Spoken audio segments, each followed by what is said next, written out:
socialist, and they may not know you yet. So what is your message to them, and how are you going to appeal to them? Because you need to win them over too.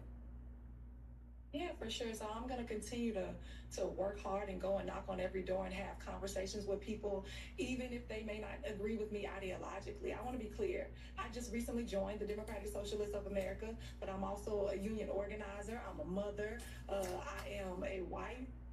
All right, Cuban immigrant attorney Umberto Cancio, sir, thanks for being here this morning. Thank you very much, Shannon. Thanks for having me. You lived under communism in Cuba. What do Americans who are eyeing this form of government and maybe considering pivoting and voting for Senate candidate Nixon here, what do you say to them? Well, I say this. They promise a lot of good things, a lot of things.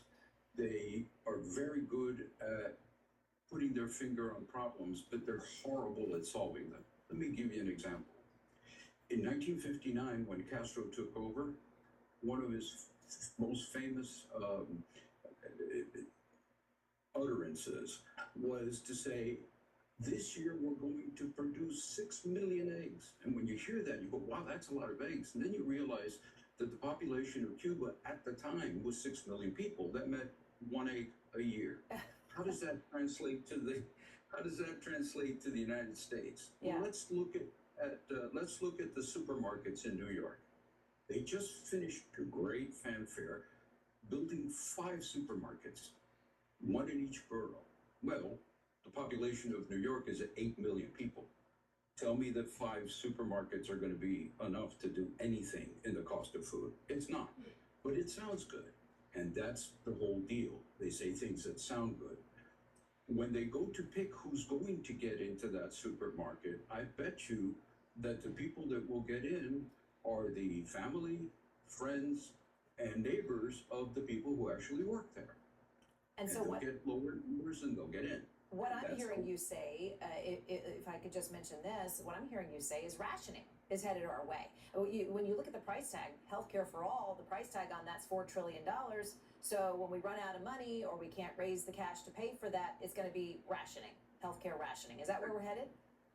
Yes, in 1961, the Castro government installed rationing in Cuba. And what you do is you get a little notebook, and it says what you're entitled to. And it says you're entitled to half a pound of meat per month. You're entitled to a couple of pounds of rice a month. So when you look at the food they give you, it is insufficient to survive. So what happens? You begin a bartering economy. And that's how people have eaten in Cuba for years. It pushes corruption to an absurd point. Why? Because if you work at the bakery, now you're trading bread for meat from the guy who works at the grocery. And then he's trading some carrots for the guy who works with the shoes. And it's an incredibly large society. Corrupt. That's what right. Very quickly, before I let you go, I would like, if you had a minute, to talk to young people. When you talk to these young voters who are, eyeing socialism, sounds like a good idea to have, healthcare paid for, free grocery stores, to your point. They say they're struggling economically, and this all sounds very good. But when you press on them and ask them, do you want the promises of capitalism down the road, maybe be able to build your own business, own your own home? They say, well, of course.